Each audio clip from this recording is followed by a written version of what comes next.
Hoje, especialmente, nós estamos iniciando, dentro da campanha Eu Amo a Minha Igreja, o tema Eu Amo a Minha Família. Eu quero trazer Jesus para bem pertinho de quem você ama. E tenho pedido a Deus simplicidade para eu poder ministrar segundo aquilo que o povo de Deus vai entender. Quando em capítulo 13 de Mateus, Jesus fala sobre a parábola do semeador, ele conta que uma das sementes cai à beira do caminho e uma ave devora aquela semente. Os discípulos perguntam, explica a parábola, e Jesus, ainda atônico, fala, se vocês não entendem essa, como é que vocês vão entender as outras? Aí ele conta, uma semente cai entre os espinhos, uma semente cai entre as pedras, uma semente cai em terra boa e frutifica, mas tem uma semente que cai no caminho, é aquele que recebe a palavra de Deus, não entende a palavra de Deus, e o diabo rouba. A minha oração é para que você saia daqui plenamente consciente e com clareza daquilo que Deus vai falar com você. A palavra de Deus tem algo impressionante, vocês não vão ver nenhum milagre, não existe nenhum milagre que Jesus tenha feito dentro do templo. Pode procurar na sua Bíblia. Ele faz milagre no tanque de Betesda, que não é dentro do templo, ele está fora do templo. Você entra pela chamada porta de Sião, ela é toda esburacada, você chega lá, era o lado jordaniano, na Guerra dos 6 Dias, Israel recuperou aquele pedaço de Jerusalém que estava separado para os jordanianos. Eles entram na guerra e perdem a guerra. Então você entra na porta e até hoje tem as marcas dos tiros, do combate daquela guerra da Porta dos Leões, um livro antigo, acho que da década de 90, eu li esse livro, que fala especificamente dessa tomada, dessa parte de Jerusalém. E quando você entra pela Porta dos Leões, é Porta dos Leões porque um povo que habitou em Jerusalém foi conquistado há mais de 30 vezes. E um dos povos que habitou Jerusalém, os mamelucos, eles fizeram lá em cima uma escultura de leões que representavam o governo deles e ficou. Mas na verdade, aquela porta é a porta que dá acesso ao tanque de Betesda, fica assim à tua direita. Então você entra e tem o tanque de Betesda, e ali um aleijado de 38 anos foi curado. E depois ele entra para dentro do templo, Jesus encontra ele dentro do templo. Então, você não vai ver nenhum milagre que Jesus tenha feito dentro do templo. Jesus, na verdade, ele só faz milagre do lado de fora e dentro das casas. Jesus, ele inaugura o seu ministério, fazendo um milagre numa casa em Caná da Galileia. Ele transforma a água da purificação em vinho. Se você anda um pouquinho para frente, você vai ver Jesus curando a sogra de Pedro, ela estava com febre, e você caminha um pouquinho mais, ele está em Cafarnaum, dentro de uma casa, tudo acontece dentro de casa. Aí 4 amigos retiram o telhado da casa, e descem um paralítico, ali Jesus perdoa os pecados, e ali naquele lugar, aquele paralítico anda. É dentro da casa que Jesus se encontra com Zaqueu e restaura o coração daquele homem. É dentro de casa que ele tem os amigos Lázaro, Marta e Maria. É dentro de casa que as pessoas experimentam ser perdoadas. Aquela mulher de má fama estava dentro da casa de Simão, chamado de leproso. Os milagres não acontecem dentro do templo. Os milagres acontecem dentro de casa. É por isso que hoje eu quero convidar você para trazer Jesus para dentro de sua casa. Quero ler com vocês um texto muito precioso, que ele se repete em 3 evangelhos, assim, em Mateus 5, de 21 a 24, tendo Jesus voltado de barco para outra margem, uma grande multidão se reuniu ao seu redor. Enquanto ele estava à beira do mar, então chegou ali um dos dirigentes da sinagoga, chamado Jairo. Vendo Jesus, prostrou-se aos seus pés e lhe implorou insistentemente: minha filhinha está morrendo, vem, por favor. Impunha as mãos sobre ela para que seja curado e viva. Jesus foi com ele, e se você continuar o versículo 25, a multidão vai junto. A multidão vai acompanhar Jesus, porque Jesus está indo na casa do sujeito mais importante daquela cidade importante, que na verdade não era um balneário, mas era um grande centro comercial, era uma área portuária, onde havia trocas de mercadorias, de riquezas. As pessoas desciam e subiam as cargas, saíam e eram levadas, e também chegavam, e abasteciam não só a cidade, mas toda aquela região, da chamada do mar de Tiberíades, ou do mar da Galileia. Aqui, a partir do verso 25, vai entrar uma mulher, você pode chamar ela de enxerida, mas na verdade, ela vai conquistar uma vitória sobre uma enfermidade. É a mulher que se aproveita do milagre dos outros. Esse texto fala do milagre dentro do milagre. Jesus, ele é chamado para curar a menina, filha de Jairo, que está morrendo, mas no meio do caminho, a moça toca no manto de Jesus e também é curada. Então é por isso que é o milagre dentro do milagre. E depois que há aquela pequeno atraso, ele continua no verso 35, enquanto Jesus ainda estava falando, chegaram algumas pessoas da casa de Jairo, o dirigente da sinagoga. Sua filha morreu, disseram eles, não precisa mais incomodar o mestre. Não fazendo caso do que eles disseram, Jesus disse ao dirigente da sinagoga: não tenha medo, tão somente creia. E não deixou ninguém segui-lo. Ele não deixou ninguém segui-lo, senão Pedro, Tiago e João, irmão de Tiago. Quando chegaram à casa, repare que agora ele chega na casa do dirigente da sinagoga. Jesus viu um alvoroço, com gente chorando e se lamentando em alta voz. Então, ele entrou e lhe disse: por que todo esse alvoroço e lamento? A criança não está morta, mas dorme. Mas todos começaram a rir de Jesus. Ele, porém, ordenou que eles saíssem, tomou consigo o pai e a mãe da criança e os discípulos que estavam com ele, e entrou onde se encontrava a criança. Tomou-a pela mão e lhe disse: Talita cumi, que significa: menina, eu lhe dou uma ordem, eu lhe ordeno, levante-se. Imediatamente a menina, que tinha 12 anos de idade, levantou-se e começou a andar. Isso os deixou atônitos. Eu, novo convertido, eu saía para evangelizar na rua. A gente morava numa cidade do interior de São Paulo, e tinha um pastor baixinho, ele era diácono, na verdade, da Assembleia de Deus. Pensa um moço assim, cheio do fogo. Ele me levava para o monte.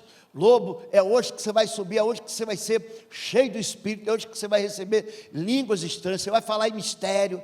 Pensa um moço assim, aleluiado. Ele ia comigo, onde tinha gente endemoniada, ele ligava para mim: Lobo, tem um sujeito endemoniado aqui no bairro, bora comigo lá, que nós vamos expulsar esse cão, em nome de Jesus. Um moço que andava comigo, muito amado meu, e depois foi ordenado pastor, e logo depois eu também fui ordenado pastor. E certa vez a gente ministrando num dos bairros mais simples, lá do interior, uma criança foi atropelada, gente. E ele, além de diácono, ele também era enfermeiro.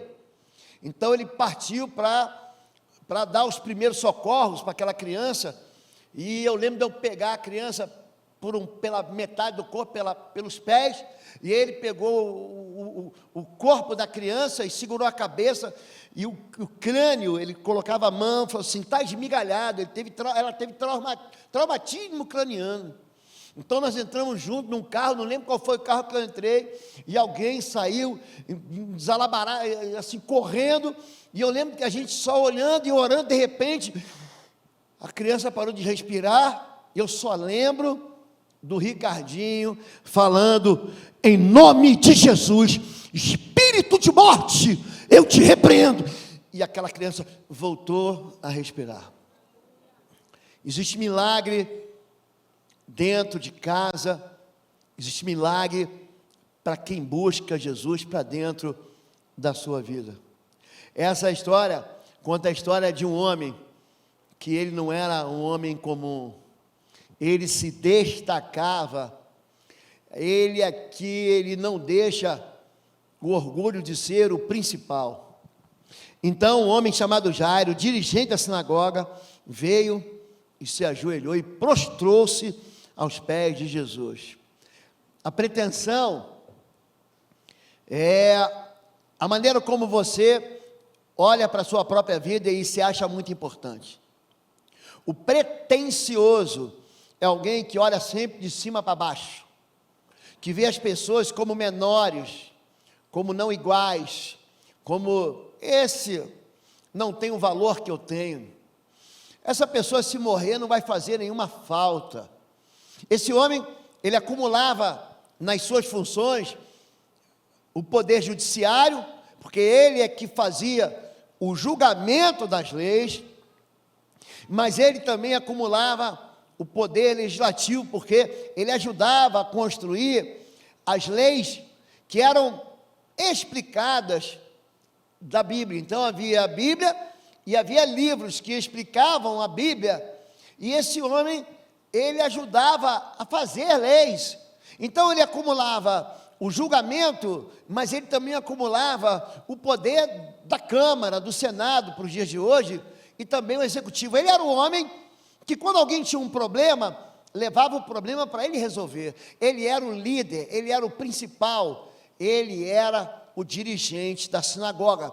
E tudo em Cafarnaum, tudo naquela cidade, girava em torno da fé. Um povo que aprendeu a obedecer à lei de Moisés, um povo que aprendeu que os conceitos, os princípios para a vida eterna, os conceitos e princípios de felicidade estão e são a Bíblia Sagrada. Então, quando havia alguma dúvida, alguma disputa, todos procuravam aquele que era o mais importante das pessoas que estavam dentro da sinagoga, que era Jairo. Jairo aqui, ele vai se despojar do orgulho. Jairo aqui não é aquele homem que traz respostas, que dá soluções, ele não é aqui o homem que toma decisões, ele não é aquele que faz a arbitragem, que diz assim, você tem razão e você não tem. Aqui, ele é um homem que carrega uma agonia, ele aqui é um homem que carrega um desespero, ele é um homem que vai atrás do único que pode resolver. Tudo aqui está falhando na vida dele. A filha dele de 12 anos vai morrer, e aí alguém já disse para ele, olha, a ciência falhou, a esperança morreu, o remédio não funcionou, não tem mais jeito. Ele fala, opa, eu sei de um homem, existe um homem aqui, chamado de Nazareno, ele não é de Cafarnaum, ele é lá de Nazaré, mas um centurião contou para a gente, que ele se encontrou com Jesus, e Jesus disse, eu vou na tua casa. Ele falou, não precisa, eu não sou digno que entre debaixo do meu teto, mas diga uma palavra e o meu servo será curado. E Jesus disse, vai, e o servo ficou curado. Ele curou a distância, porque no mundo espiritual não existe distância. E eu fiquei sabendo de uma pesca maravilhosa. Alguns pescadores, Pedro, Tiago, seus sócios, junto com André, pescaram tantos peixes, numa região onde não poderia dar peixe, ainda mais peixe daquele tempo. Nós temos ouvido falar de milagres. Esse homem não deixa ser vencido pelo orgulho. Tem muita gente que leva Jesus para dentro de casa quando é tarde demais.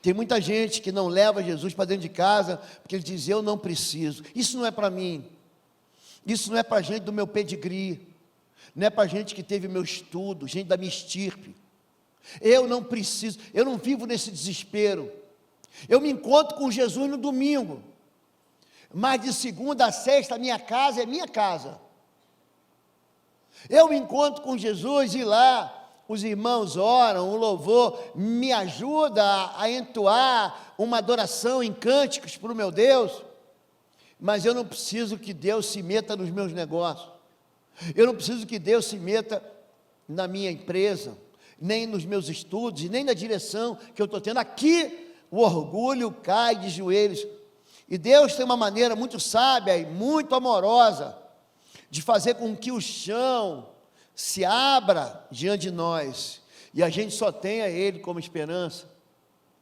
Não, ele é um homem que não se deixou vencer pela aparência. Ele é um homem que não deixa a boa fama impedir ele de trazer Jesus para dentro de casa. Se você pegar no Evangelho de Mateus, e essa mesma passagem está em Marcos 5, em Lucas 8 e em Mateus 9, é a mesma passagem, e é um milagre tão impressionante, que os evangelistas, chamados evangelhos sinóticos, eles têm a mesma ótica, eles olham de uma mesma forma, eles estão olhando para a mesma direção, mas cada um está relatando aquilo que viu. Aqui, Mateus vê algo que ninguém vê. Jesus, ele desce do barco, porque Jesus, se você pega a cronologia do milagre, o tempo do milagre, ele saiu na noite anterior com os discípulos, e eles foram para a região da Jordânia, em Gádara, região dos Genezarenos, e lá quando eles chegaram de manhã cedo, depois de enfrentar uma tempestade, pensa uma tempestade, eles brigaram com aquele vento a noite inteira, até que Jesus se levanta e diz: cala-te vento e quieta-te mar, para dizer, aqui sou eu que sou Deus, e quem manda no vento sou eu, e quem manda na tempestade sou eu, e sou eu que faço calar os problemas, e sou eu que faço cessar as turbulências. E os discípulos olham para Jesus e não sabem quem ele é. Os discípulos, eles estão boiando o tempo todo, é a ficha dos discípulos, só cai para eles entenderem que Jesus é Deus, depois que Jesus morre na cruz e ressuscita. Eles perguntam, quem é esse, que até os ventos dão ordem, e eles obedecem. Eles chegam na praia, e tem um endemoniado, violento, que anda nu, e ele está num cemitério na beira da praia. Era um homem que se cortava, se automutilava, que a polícia local não podia prender ele. Pensa num homem bruto, pensa num homem exageradamente violento. E aí Jesus repreende aquele demônio, chamado de legião, e aquele moço se veste, se assenta e volta ao perfeito juízo. É diante disso que Jesus, que passou a noite inteira com os discípulos naquela confusão, eles voltam para o porto de Cafarnaum. Quem vai receber ele? Um leproso. Um leproso recebe Jesus. Você não quer andar com leproso. Você não quer andar com gente ferida. Quando desceu do monte, grandes multidões o aguardavam. Um leproso, aproximando-se, adorou de joelho. Ele cura o leproso. Mas aí a patota dele vem. Sabe quem vem? Publicano, prostituta, criminoso, gente que você não quer na tua igreja, gente que você não quer na tua casa. Ele era amigo de publicanos e prostitutas, era um beberrão. Ele era alguém que tinha comunhão com gente que você não quer ter. Publicano é um criminoso. Vocês leram essa semana? Leram? Sobre a fraude do INSS, os velhinhos sendo roubados. Vocês viram isso? Pois não, eles eram fraudadores. O publicano, ele era um fraudador das taxas. Você imagina um governo te taxar? Aí vem alguém que é responsável por recolher a taxa, ele te rouba mais ainda. É o homem da propina. Esses homens estavam com Jesus. E aqui, os fariseus, que eram do outro time, é o do time que anda com uma lupa na mão, para ver qual é teu pecado, para enxergar onde que você está tropeçando, para dizer, ah lá o pecador. Você lembra quando o fariseu sobe ao templo com o publicano? Aí o fariseu bate no peito e ora consigo mesmo, é isso que o texto bíblico diz: graças te dou, porque eu não sou como esse publicano, eu oro, eu jejuo 2 vezes, eu dou o dízimo de tudo, enquanto que o publicano, que não vale 1 centavo furado, diz, eu não presto. E Jesus, surpreendentemente, diz que o publicano sai perdoado, e o fariseu não sai. O fariseu volta com os pecados dele. E é dentro desse contexto que ele consegue vencer a boa fama que ele tem, porque ele é o principal, é o príncipe, ele é o líder da sinagoga. E ele fala assim: eu também vou misturar com esse povo. Porque Jesus, quando é questionado, perguntam para ele: você come com pecadores e publicanos? Ele fala: olha, o médico, ele não vem senão para os doentes. E eu vim para buscar as ovelhas perdidas de Israel. Ou seja, ele veio me buscar. Ele veio te buscar. Mas os fariseus tinham um comportamento tão certinho. Gente certinha. Gente que está com tudo organizado. Gente que não pensa em besteira e não faz besteira. E não tem possibilidade de tropeçar porque ele anda numa linha reta. Essa pessoa não se encontra com Jesus. Porque ele acha que ele está completo. Ele acha que ele se basta. Mas aqui Jairo descobriu que ele não ia resolver o problema. A fé dele, naquilo que ele acreditava, não ia funcionar. Então, ele não deixa a aparência dele de perfeitão vencer.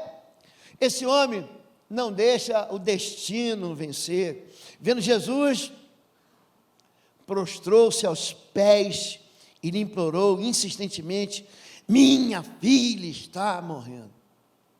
O destino que me cabe, o destino que te cabe, tem muito a ver com as decisões que a gente toma lá atrás. Aqui tem adolescente no culto. As decisões que a gente toma quando a gente é adolescente e jovem, a gente leva para sempre. Os acertos que a gente se cerca deles, favorecem a vida da gente até o fim. Mas os erros também. São decisões atrapalhadas, são rebeliões, são desobediências. É mau exemplo que a gente segue de pai, de mãe. É uma história que a gente acredita que não é verdade, mas a gente acredita. Já viu que as pessoas que erram são pessoas que têm absoluta certeza em alguma coisa? Eu tenho um amigo advogado que ele diz que o pior cliente é aquele que chega dizendo: eu tenho razão. Ele fala: esse cara, eu já sei. Ele já falou assim: eu já sei que eu vou ter problema. Aqui, o destino era ele enxergar, ele encarar a despedida da morte da filha única que ela tinha. Minha filhinha está morrendo, mas ele resolve reagir. É gente que quando a vida diz não, ele fala: espera aí, tem uma porta que eu posso abrir, tem um lugar, tem uma porta que eu posso bater. Jesus diz: batei e abri-se-vos-á, buscai e encontrareis. Quando você pede, você recebe. Quando você busca, encontra. Eu recebo e-mails, eu recebo direct no Instagram. As pessoas, elas acham, elas acreditam mesmo que a desobediência vai trazer felicidade. Não vai. Quando Deus fala: não faça, querido, não faz não. Deus não está sonegando para você, quando Ele te diz não, nenhuma possibilidade de utilidade de alguma coisa que Ele queria que você tivesse. Não vou deixar de ter porque eu não quero. Quando Ele fala para você: não se meta com isso, não se meta. Quando Ele fala: anda por aqui, anda por aqui. Porque a desobediência, ela promove algo chamado tragédia. A desobediência, ela promove dramas. Só que aqui esse homem não pecou, não. Essa menina que está à morte também não pecou. E você vai ver já que vai entrar a mãe dela na história. O pai está de joelhos e a mãe está chorando em casa, junto com as amigas. O destino não pode se tornar fatal na sua vida, porque o destino é esse. Tem um homem na Bíblia, segundo Crônicas, capítulo 5, o nome dele é Jabes. Jabes é a mesma coisa que Pérez. Tem alguns amigos que têm sobrenome de Pérez. Pérez significa destruição. É a mesma coisa que Jabes. Ah lá o destruidor. Alguém já te chamou assim de mão pesada, de estabanado? Não pode ter um copo de cristal na mesa que você bate, você quebra, você derruba o suco, justamente no dia que a mãe bota aquela louça que ela nunca usa, ou aquela toalha de mesa importada, que veio da China, que veio da Grécia, que era da vovó, que a bisavó trouxe com a caravela de Pedro Álvares Cabral de Portugal. Aí você foi lá, meteu a mão, quebrou, borrou, estragou. Já acontece com isso, isso significa Jabes. Jabes significa destruidor. Ele recebe um nome na infância que ele vai carregar para sempre. Mas ele, dentro daquela história, ele muda o destino. Ele resolve bater numa porta que ninguém batia. Ele ora: Deus, eu peço que me abençoes, que alargue as minhas fronteiras. Sabe o que significa isso? Trabalho. Alargar fronteira não é fazer dinheiro cair do céu, não, gente. É trabalhar. Gente que semeia muito, fica rico. É isso que a Bíblia diz. Lança o teu pão sobre as águas. Eclesiastes capítulo 11. Reparte em 7, em 8. Significa, abre 7, 8 negócios. É isso. Você vai ficar rico. Agora, você não vai ficar rico jogando videogame, jogando o jogo do tigrinho. Gente, o que tem de gente viciada em perder dinheiro é um negócio doido. Você não fica rico acordando meio-dia, 1h da tarde. Você fica rico trabalhando de sol a sol e até depois do sol. E Jabes fala assim: alarga as minhas fronteiras. Então, você quer trabalho? Toma! Eu peço que me abençoes. Eu peço que a tua mão seja em meu favor. Ele vai dizer que o mal não me toque. É a oração de 4 pontos. Ele diz assim: e o Senhor lhe concedeu o que ele lhe pediu. Ele não deixou o nome destinado a lá o destruidor, seu nome dele. Aquele Jabes hoje virou nome de capa de oração de fé. Sabe aquele livro de oração de fé? Pode ler. Oração de Jabes é a oração do homem que não deixou o destino dominar a vida dele, trazendo Deus. É isso que Jairo faz. O destino disse: vai morrer. Ele falou: vou apelar. O destino disse: acabou. Ele fala: eu vou pedir socorro para quem manda. O destino colocou um ponto final. Ponto final, uma conversa, é vírgula. Eu vou lá no porto, eu vou falar com Jesus, implorando-lhe que fosse a sua casa, porque sua única filha, de cerca de 12 anos, estava à morte. Estando a caminho, a multidão comprimia. Cafarnaum é um sítio arqueológico. As ruas são miudinhas mesmo. Não era uma cidade pronta para receber a população que a gente tem, não. Ela era menorzinha. São ruazinhas mesmo, estreitas. Então, você passa, você se esbarra. Você tem lugares que eu viajo, fora do Brasil, porque fora do Brasil, você nem conhece a pessoa. Está conhecendo hoje, você aperta a mão, dá um abraço, dá beijinho. Tem lugares fora do Brasil que você de longe já está dizendo assim: ó, me desculpa que eu vou passar do seu lado. I'm sorry, excuse me. Você não pode tocar nas pessoas. Você no máximo cumprimenta com o braço estendido a 1 metro de distância. Aqui a multidão espremia ele. Esse homem está saindo lá do outro bairro. Ele está saindo lá do centro da cidade. Ele está saindo da sinagoga. Ele está vindo desesperado para arrancar Jesus do meio dos amigos dele. Ele acabou de chegar de viagem, ele tinha expulsado o demônio, ele tinha enfrentado uma tempestade, ele tinha navegado com aqueles moços, e remado, e lançado velas ao vento, e ele volta: o que ele quer? Eu quero descansar. E aquele homem pega Jesus e fala assim: você vai para dentro da minha casa, eu te imploro. Ele cai de joelhos. Esse homem não deixa o tempo vencer, porque aquele ele tem pouco tempo. Só que tem uma moça que já está sofrendo há muito tempo.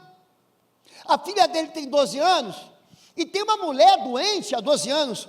Estava ali certa mulher, que havia 12 anos vinha sofrendo de uma hemorragia. Você fala, pastor, qual o problema? Eu também tive um corte no dedo. Não, você não entendeu. A mulher, quando tem a sua regra, dentro da lei de Moisés, havia algo chamado proteção sanitária. Ela não podia ser tocada. Então, dentro daquela semana que ela fica de regra mensal, ela não podia ser encostada. Você imagina 12 anos, ninguém te dá um abraço? 12 anos sem ganhar um afago, um colo, você não pode botar a tua cabeça no ombro de ninguém. Já imaginou a solidão? Mas você está achando que é ruim? Vai ficar pior. Ela sofria muito, sob o cuidado de vários médicos. Já tentaram tudo, já fizeram cirurgia, já arrancaram um pedaço da pele, já fizeram um corte de sangria, e lá não tinha anestesia. Não fica imaginando que você entra, deita numa maca, e a enfermeira vem. Gente, eu estou falando de um hospital, de uma medicina, de 2000 anos atrás.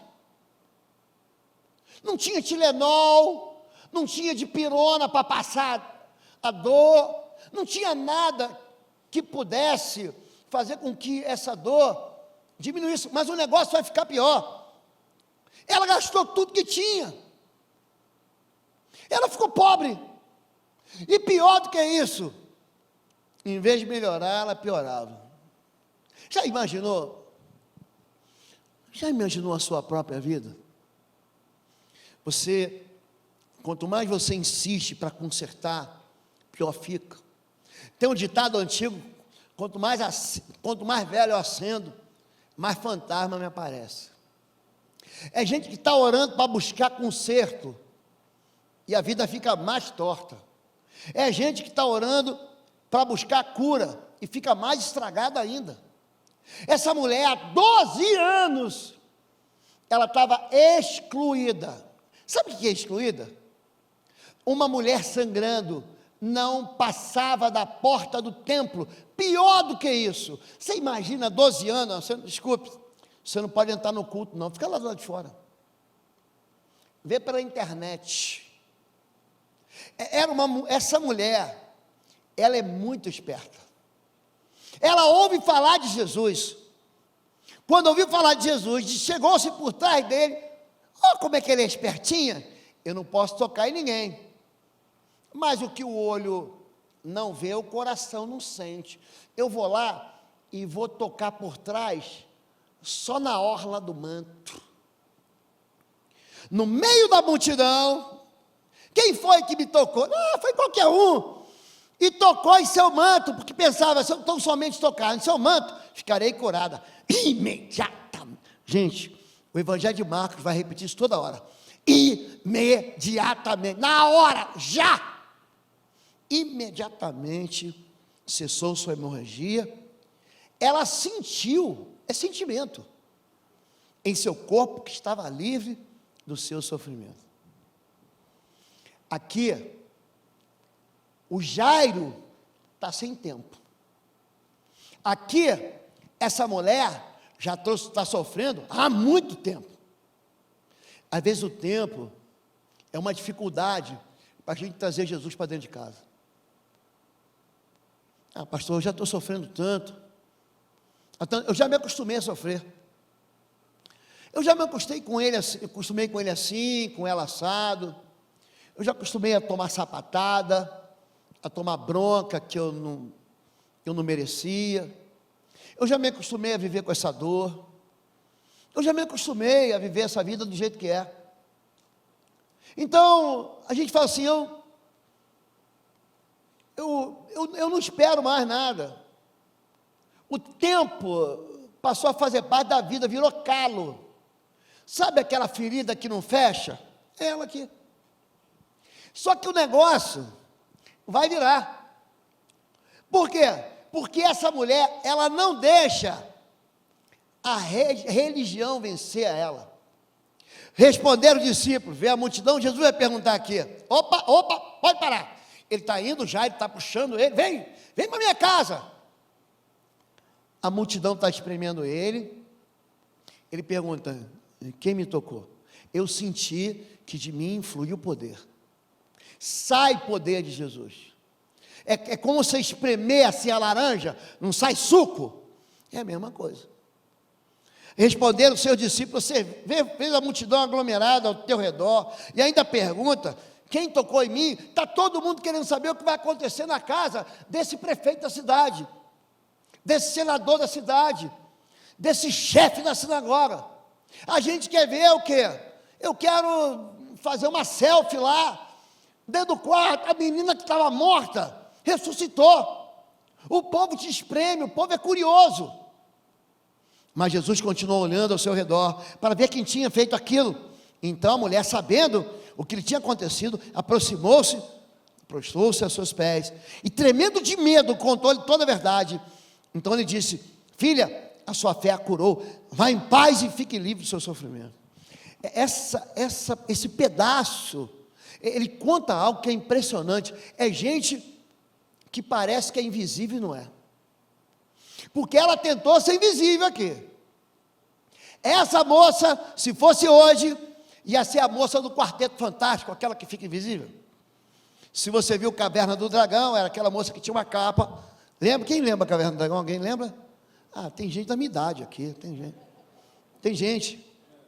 Nos melhores cinemas, essa mulher. Você sabia que tem crente invisível? A igreja fica grande. Agora, no sábado, a gente vai ter mais uma imersão com batismo.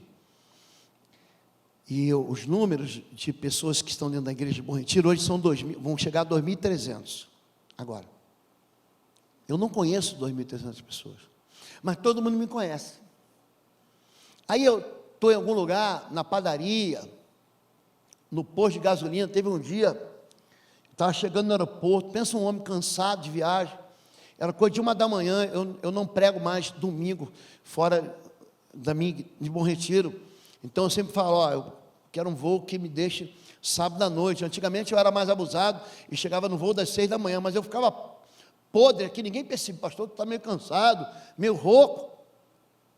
Aí eu estou no aeroporto, era 1 da manhã, e você sabe, tem aquele sem parar, e o sem parar travou, e a cancela não abriu. Gente, pensa num homem que estava com vontade assim, de pedir para Deus mandar fogo do céu e queimar aquela cancela.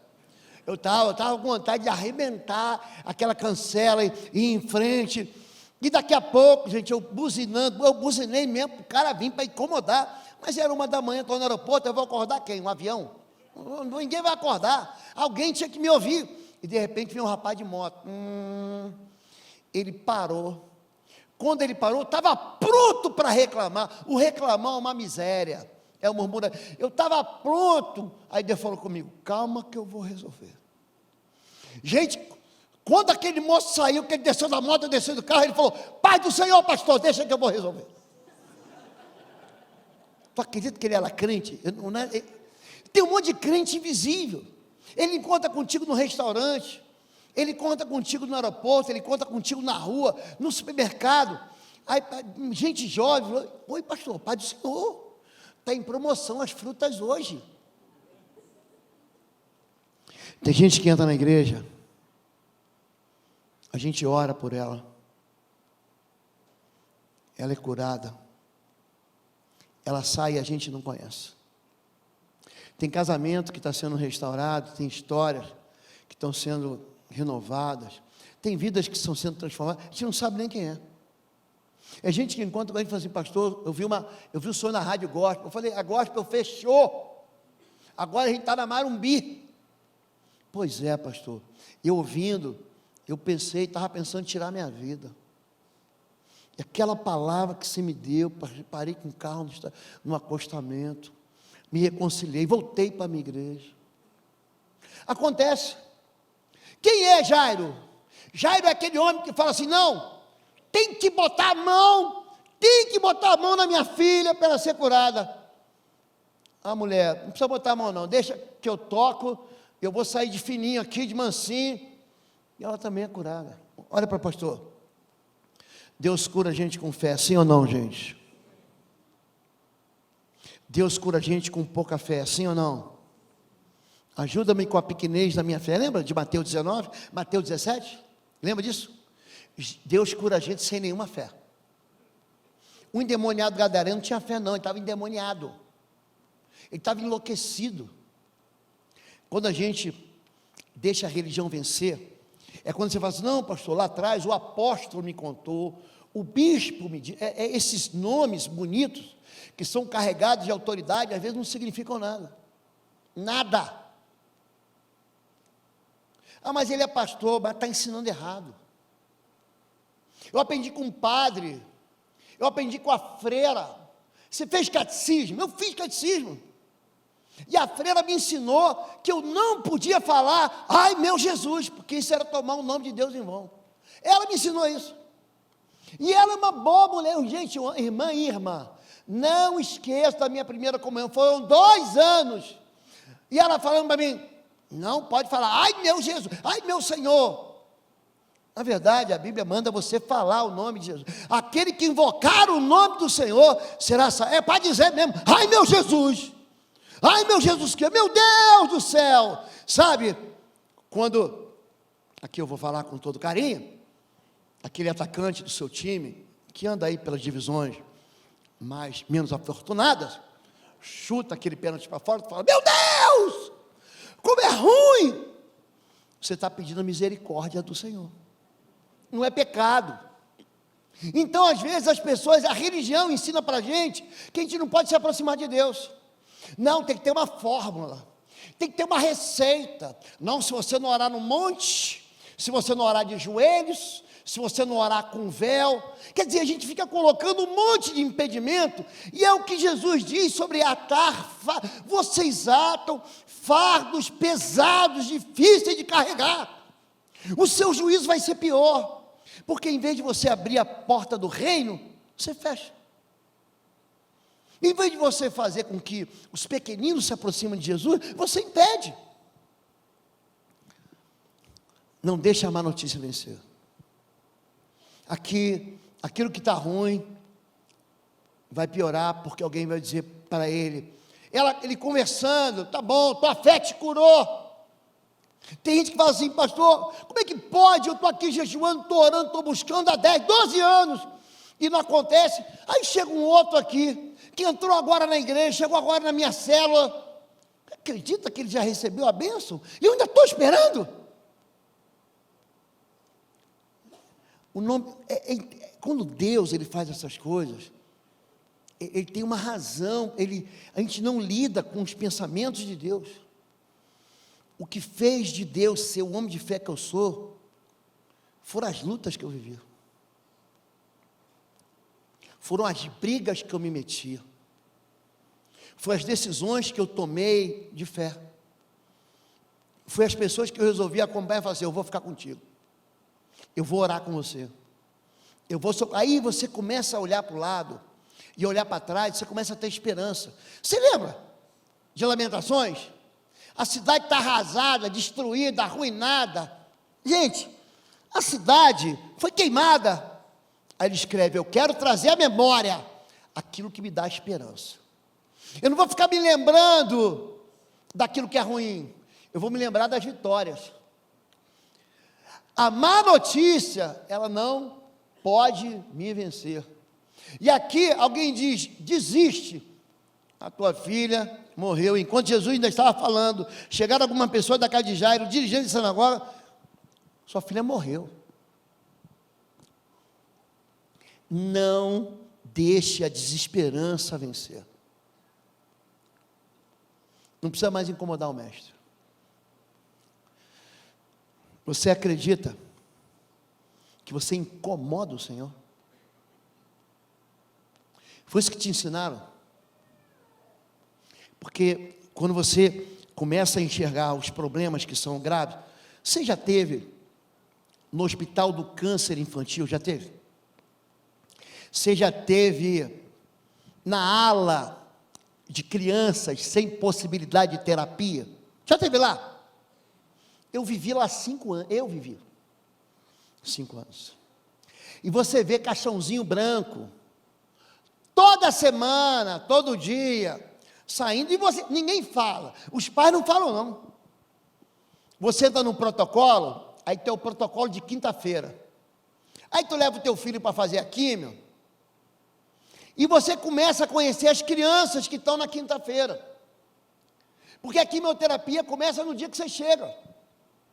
Eles vão, colhem o líquor, colhem o sangue, tiram um pouco da medula e dizem, é câncer. Espera aí que o protocolo começa hoje. Aí você fica, toda semana você volta para fazer aquela químio. Aí o cabelinho começa a cair, você começa a encher de ferida.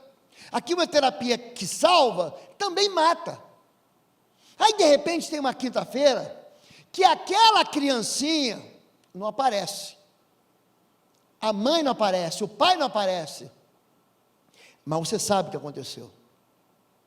A desesperança chegou ali. E aí, dá vontade de você largar os betes. Só que o que Jesus diz, quando fala assim, não precisa mais incomodar. Em Marcos 11, Jesus ensina a gente a orar o Pai Nosso. A gente não sabe orar, ora o Pai Nosso, né? Fica repetindo Mateus 6 e Marcos 11. Pai Nosso que estais no céu. São os versículos que ele conhece, que formam a oração do Pai Nosso. Mas ele fala que falar com Deus, a oração não fala com o diabo. A oração fala com Deus. Você se dirige ao Pai que está no céu. Pai nosso que está no céu. Você faz um apelo, você reconhece intimidade, você traz o céu na terra, você pede o pão de cada dia, você pede para que Deus te livre do maligno. Aí ele fala assim, ele complementa contando uma parábola, que é uma história bem contada, e ele diz o seguinte, porque o reino de Deus é como um homem que botou os filhos para dentro de casa, é meia-noite, e meia-noite você não quer ser incomodado, você não está de plantão, mas meia-noite o vizinho do lado bate na tua porta e fala, estou com um problema, recebeu uma visita, ele não tem o que comer, eu preciso de 3 pães, quando eu leio Marcos 11, aquele homem importunando, eu fico pensando assim, e o Kiko? O que eu tenho a ver com isso? Que chegou teu vizinho, que chegou e ele precisa de pão, eu estou dormindo, meus filhos já estão dormindo, porque é isso que o texto diz. Mas ele fala de uma emergência que a gente sofre, e quando a gente está com uma emergência, a gente bate na porta de quem resolve. Você liga para o médico, traumatologista, você liga para o pediatra, aqui na igreja, tem uma moça que é pediatra que eu tenho vergonha. Aí Fabiola falou, mas você prega o contrário, porque eu tenho 3 netos, e nos meus 3 netos, 6 meses, 2 anos e 4 anos, tudo é febre, é um negócio doido, nasceu dente, febre, bebeu gelado, febre, bebeu quente, febre, trocou de fralda, febre, e para quem que eu ligo? Ela está por aqui, eu não vou nem falar o nome, senão vocês vão querer ligar também, ela já não aguenta mais, só que Jesus aguenta, pode ligar para ele, pode importunar ele, pode entrar, eu quero, me dá, me socorre, Deus não se cansa, Deus não é teu pai que fala assim, já ganhou o suficiente, ganhou ovo de Páscoa? Agora só no dia das crianças e no Natal. Deus não é teu pai falido, Deus não é você, que o cartão de crédito está estourado, Deus tem muito mais para te dar. A gente fica com essa ideia, não, para encerrar, né? Não deixe o medo vencer, não fazendo caso do que eles disseram, disse Jesus, eu disse, gente, não tenha medo. O medo é a incapacidade que a gente tem de enxergar com esperança. Eu tenho ensinado à igreja, o medo é o contrário da fé. Aliás, o medo é fé no diabo. Quando Deus diz, faça, eu gostei muito do que o pastor Marco falou hoje pela manhã. sobre o medo que ele tinha de ser fiel e ficar com menos. Ele vence o medo, sabe o que ele vence? Algo chamado incredulidade. Jesus vai dizer, opa, crê somente. Lembra aquela fé que fez você atravessar a cidade, entrar no meio dos meus amigos, me tirar, se humilhar, ficar de joelhos, me arrancar de lá e me levar para dentro da sua casa? É só isso que eu preciso. Mantenha essa fé. Não deixe o desespero vencer. Você vai ver gente chorando, sabia? Você vai ver gente derrotada. Você está lutando, vai ver gente lutando a mesma luta que você, perdendo a luta. Casamento acabando. Você vai ver, vai ver. Você vai ver gente desistindo pelo caminho, se afastando, gente chorando, gritando em alta voz. Não deixe o desespero vencer. Não deixe o choro vencer. Ele diz, não precisa chorar. Quando você leva Jesus para dentro de casa, é interessante como o choro acaba e a tristeza vai embora. Jesus vai expulsar a morte dessa casa. A morte estava lá. Olha para o pastor agora, para a gente. O que está morrendo na sua vida? O que está acabando? O que está acabando na sua vida? O que você está perdendo? Você assim, pastor, não sinto mais. Quero me livrar disso. Não tem mais esperança. É isso aqui. Não deixa a vergonha vencer. Tem muita gente que não traz Jesus para dentro de casa, porque tem vergonha. Eu não preciso. O que as pessoas vão dizer? Nós trouxemos há 2 anos atrás aqui para pregar para os jovens o Rodolfo Abrantes, que era de uma banda chamada Raimundos, que eu nunca gostei, acho que eu não conheço nenhuma música deles. E aí ele conta que a mulher dele colocou uma célula dentro da casa dela. Ela falou, que povo esquisito, eles se vestiam mal, aquelas mulheres que não rapavam a perna. Você imagina que coisa triste, gente. Uma mulher que se vestiu esquisito. Foi a fé daquela mulher que trouxe Jesus para dentro de casa. Esses dias eu estava ouvindo o testemunho de um cara que eu também nunca ouvi falar. Alguém ouviu falar em cogumelo Plutão? Alguém ouviu falar nisso? Levanta a mão quem conhece isso. 1, 2. Eu nunca ouvi falar. Esse cara é crente, se converteu. Aí ele fez uma música para Jesus, que fala assim: você é a escada da minha vida, você é a razão da minha vida. É interessante a esperança que me dá calor. Eu nunca tinha percebido que aquela música era uma música de crente. A gente nunca cantou e nunca vai cantar, não encaixa no evangelho gospel da gente, mas ele conta: Jesus é a escada da minha vida, e ele vai cantando, e você vê que ele está falando do encontro dele com Jesus, porque a mulher dele levou para dentro da casa dele Jesus. A tristeza vai embora, o choro é vencido, a dúvida ela é vencida, e a fatalidade é vencida. Aqui Jesus manda a morte embora. Eu estou rigorosamente no horário. Fique em pé em nome de Jesus.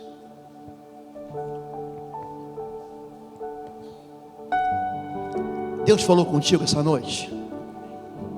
Comigo falou. Deus falou contigo assim? Levanta a mão e diz: falou comigo. Fala assim: ai Deus, obrigado, eu ouvi tua voz.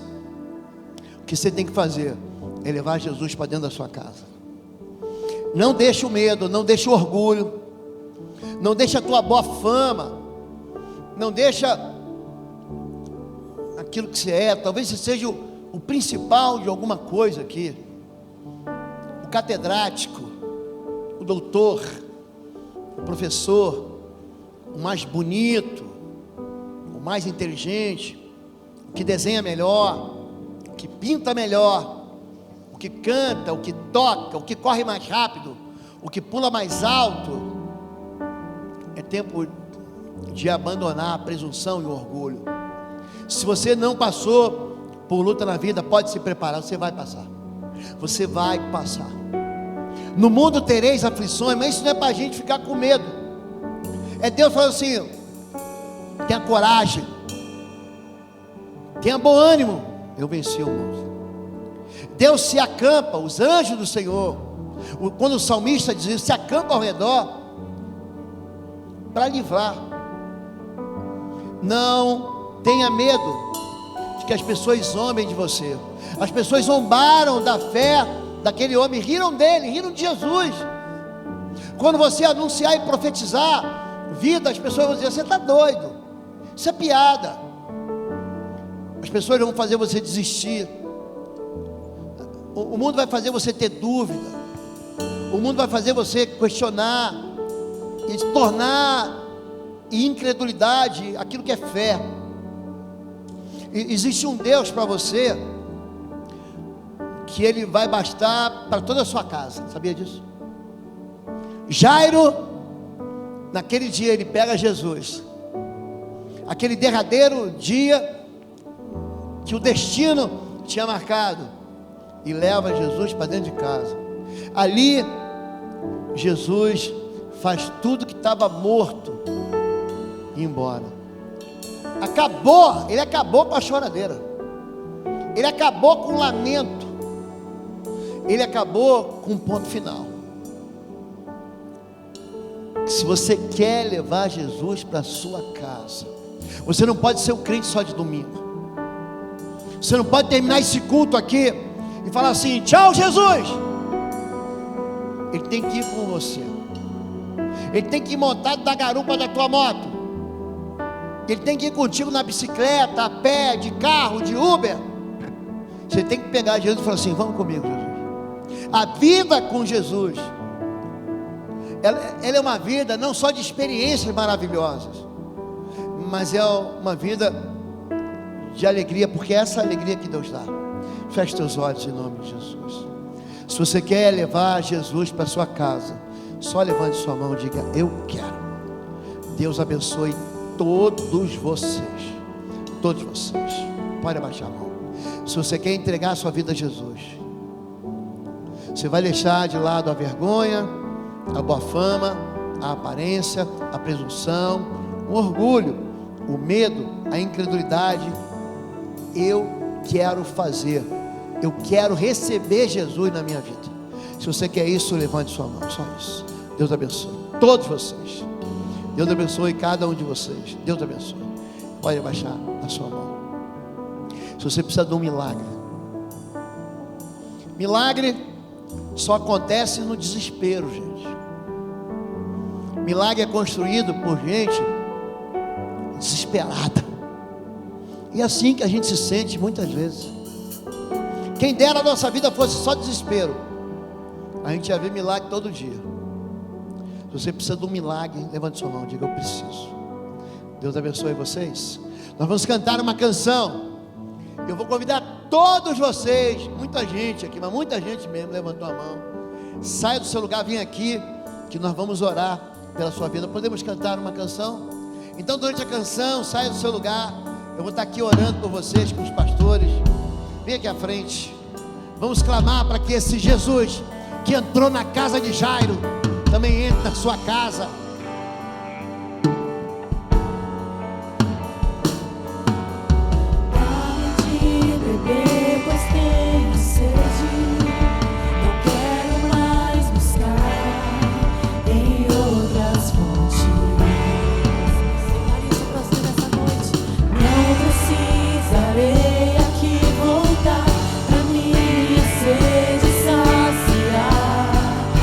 Uma vez que eu já ouvi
Feche teus olhos. Convide Deus para estar dentro da tua casa. Convide Deus agora para você ter experiências com Ele no teu lar, experiências à mesa com o Senhor, experiências dentro da tua casa, com a tua família, que vão transformar a tua vida. Já está transformando, na verdade. Pai, muito obrigado, Deus, por essa noite, por essa palavra poderosa, Deus. Nós decidimos nessa noite, Espírito Santo de Deus, te convidar para que o Senhor esteja conosco nas nossas casas, Pai. Nós decidimos não estar mais sozinhos, nós não queremos mais ficar sozinhos, e nós te convidamos agora para que o Teu Espírito Santo nos acompanhe, que Jesus seja realmente um convidado de honra nas nossas casas, Pai. Em nome de Jesus, queremos viver experiências sobrenaturais, Pai, com o Senhor. Queremos viver esses milagres que o Senhor tem, mas para isso o Senhor também tem que chegar nas nossas casas. Então, Pai, nós queremos abrir as portas das nossas casas para o Senhor, abrimos a porta dos nossos corações para o Senhor nessa noite, Pai, e te convidamos para que o Senhor se faça presente na nossa casa e venha mudar, Senhor, venha limpar, venha transformar, venha curar aquilo que precisa ser curado, tira aquilo que precisa ser tirado agora em nome de Jesus, mas venha transformar a nossa esperança, venha encher o nosso coração de fé, de alegria, de amor, ó Pai, de expectativa naquilo que o Senhor está fazendo. Nós decidimos te levar sim para as nossas casas, para que possamos viver o sobrenatural do Senhor dentro das casas, no meio da nossa família. Queremos ter experiências que venham a marcar a nossa vida, Senhor, nessa noite contigo, Pai, mas não só nessa noite, mas todos os dias da nossa vida, todos os dias da nossa casa. O Senhor é bem-vindo, o Senhor é bem-vindo. E aí nós vamos declarar aqui nesse altar, como Josué declarou, que eu e a minha casa, eu e a minha família, eu e a minha linhagem, eu e as minhas gerações serviremos ao Senhor por todos os dias, todos os dias, todos os dias, até o fim nós vamos ficar com o Senhor. Bendito seja o teu nome, Jesus. E a igreja diz amém, amém.